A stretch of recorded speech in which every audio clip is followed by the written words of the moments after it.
Manifestasi bukan hanya melamun. Rahasia kekuatan taking action agar keinginan panjenengan terwujud. Banyak orang berpikir bahwa manifestasi adalah tentang duduk diam, lalu memejamkan mata, merem, dan menunggu alam semesta menjatuhkan sekarung emas di depan pintu rumah. Tapi jujur saja ya, sudah berapa lama panjenengan menunggu hal itu terjadi? Alam semesta sedulur tidak merespon apa yang panjenengan inginkan. Alam semesta merespon tentang siapa diri panjenengan dan apa yang panjenengan getarkan.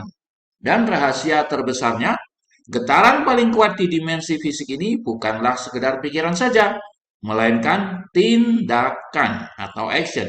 Tanpa langkah kaki, visualisasi panjenengan hanyalah halusinasi. Tanpa pergerakan, afirmasi panjenengan hanyalah kebisingan di kepala. Jadi pada video ini kita akan membahas mengapa bertindak atau taking action adalah kunci untuk membuka gerbang sinkronisitas dan keajaiban. Mari sedulur kita mulai dengan sebuah konsep yang sangat mendasar, yaitu tindakan adalah bentuk paling nyata dari kepercayaan. Saat panjenengan melangkah, panjenengan sebenarnya sedang mengirimkan sinyal frekuensi yang sangat kuat ke alam semesta ini. Bayangkan saja panjenengan ingin menyeberangi sungai. Panjenengan bisa memvisualisasikan diri panjenengan di seberang sana selama 10 tahun. Tapi panjenengan baru benar-benar berada di frekuensi seberang saat panjenengan mulai mencelupkan kaki panjenengan ke air sungai itu. Tindakan menciptakan apa yang kita sebut sebagai sinkronisitas. Pernah dengar? Misalnya, pernahkah panjenengan baru saja memulai mengerjakan sebuah proyek, proyek apa saja lah ya.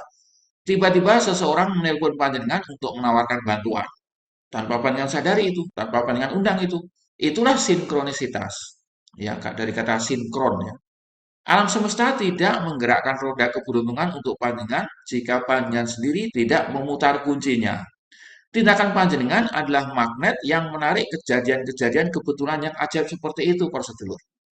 Saya akan perkenalkan kepada panjenengan bahwa tindakan adalah obat dari kecemasan. Penting nih. Mengapa kita sering cemas saat menunggu terjadinya manifestasi? Karena pikiran kita terjebak di masa depan yang belum pasti, itu jawabannya.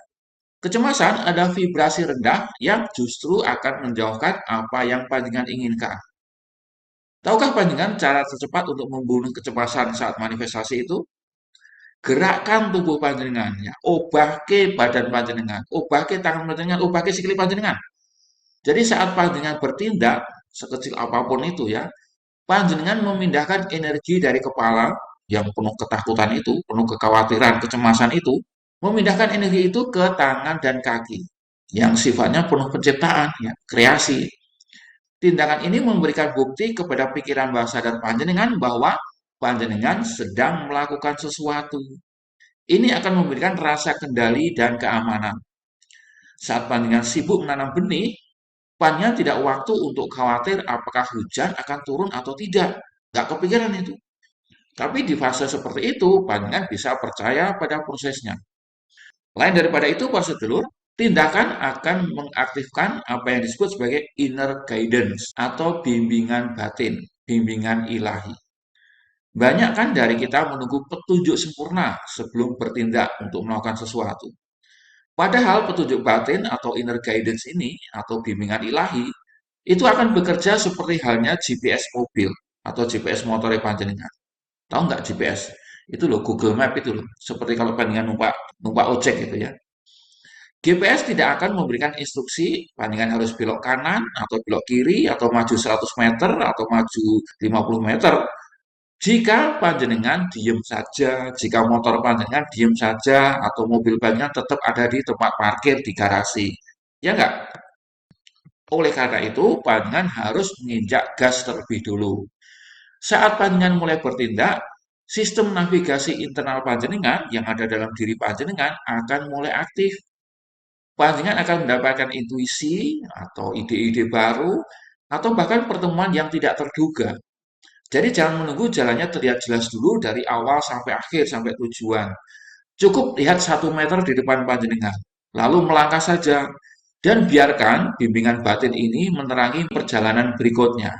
Jadi bimbingan batin itu benar-benar seperti GPS ya. Jadi saya menyebutnya sebagai GPS batin lah ya. Supaya panjenengan jelas, ini saya punya kisah, yaitu kisah dari pamannya mahasiswa saya. Namanya Wibisono.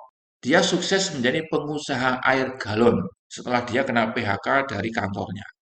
Di pinggiran kota Bogor, ada seorang pemuda bernama Wibisono ini. Beberapa tahun yang lalu, setelah dia kena PHK, sebetulnya dia hanya memiliki satu motor tua dan juga keyakinan yang sangat besar bahwa ia ditakdirkan untuk sukses. Nah, keyakinan ini yang mahal. Wibisono ingin membangun sebuah bisnis air galon.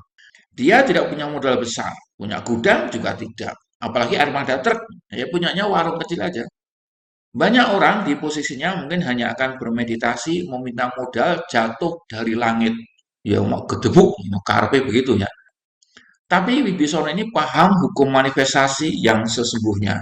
Saya nggak tahu dia dapat ilmu dari mana. Dia mulai bertindak dengan apa yang ada. Dia mencetak 50 lembar brosur sederhana dengan uang terakhirnya. Brosurnya cuma difotokopi, hitam putih saja. Lalu dia berjalan kaki berkeliling perumahan di Bogor di bawah terik matahari. Jalan kaki saja, sedulur. Dia menawarkan jasa antar galon meskipun saat itu dia belum punya stok galonnya sendiri. Tapi apa yang terjadi kemudian? Karena dia bertindak, vibrasinya menarik sinkronisitas. Di hari ketiga, dia bertemu dengan seorang pemilik toko kelontong yang sedang mencari mitra untuk mendistribusikan air. Pemilik toko ini sangat suka dengan kegigihan Wibisono dan meminjamkannya 10 galon untuk memulai. Maka 10 galon ini dia taruh di warung kecilnya itu yang tak lain adalah rumah dia sendiri. Wibisono tidak berhenti di situ, sedulur. Setiap pagi dia juga melakukan afirmasi. Dia mengatakan begini kurang lebih. Saya adalah penyedia air bersih bagi ribuan orang. Dia berafirmasi tanpa berpikir-pikir ya. Ribuan orang itu kan apa ya, aneh ya. Setelah itu dia menggunakan motor tuanya dan bekerja separuh hari untuk mendistribusikan air galon yang ada di warungnya itu. Tindakan itu meredakan rasa cemasnya dan rasa takutnya akan kemiskinan. Sekaligus tindakannya itu mengaktifkan inner guidance-nya itu atau GPS batinnya itu untuk menemukan rute pengiriman yang lebih cepat dan pelanggan-pelanggan baru. Nah, pada hari ini saat video ini dibuat bulan Februari 2026, Wibisono bukan lagi pemuda dengan motor tua, tapi dia memiliki kurang lebih 7 depo air galon di Bogor. Dan dia memperkerjakan puluhan orang. Wibisono ini sukses bukan karena dia hanya bermimpi, tapi karena dia berani menyelaraskan mimpinya dengan keringatnya. Dia bergerak atau bertindak dalam kepercayaannya yang absolut. Suatu kali saya pernah mengundang Wibisono ini untuk memberikan kesaksian atau bicara di depan para mahasiswa prodi manajemen bisnis di kampus saya. Sedulur, itu kisah tentang Wibisono. Panjangan yang ada di Bogor mungkin bisa menemukan orang ini dan menjadi pelanggannya. Sedulur, lain dari itu, sebetulnya tindakan juga menciptakan apa ya, surrender atau kemampuan berserah. Ini adalah bagian yang paling paradoks sebenarnya. Banyak orang bertanya pada Pak Lang, Pak Lang, kalau saya terus bertindak, bukankah itu artinya saya tidak berserah? Bukankah itu artinya saya gigi mongso? Oh, salah besar, sedulur. Tindakan yang dilandasi keyakinan justru adalah bentuk tertinggi dari surrender itu.